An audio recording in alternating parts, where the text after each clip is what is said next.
Church పక్కన కళ్ళు compound పెట్టాడంట ఒకడు. ఎక్కడ? చర్చి పక్కన కట్టాడంట కళ్ళు కాంపౌండ్.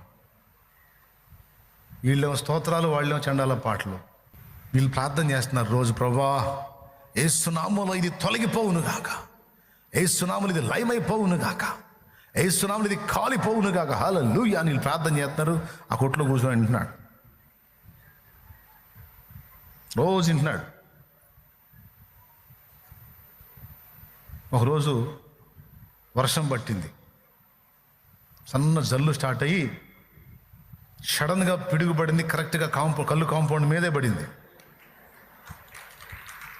పడి మొత్తం కాలిపోయింది. మొత్తం కాలిపోయి బూడిద మిగిలింది. వాడు పోయి కేసు పెట్టాడు. ఎవరి మీద పెట్టాడంటే చర్చి వాళ్ళ మీద పెట్టాడు.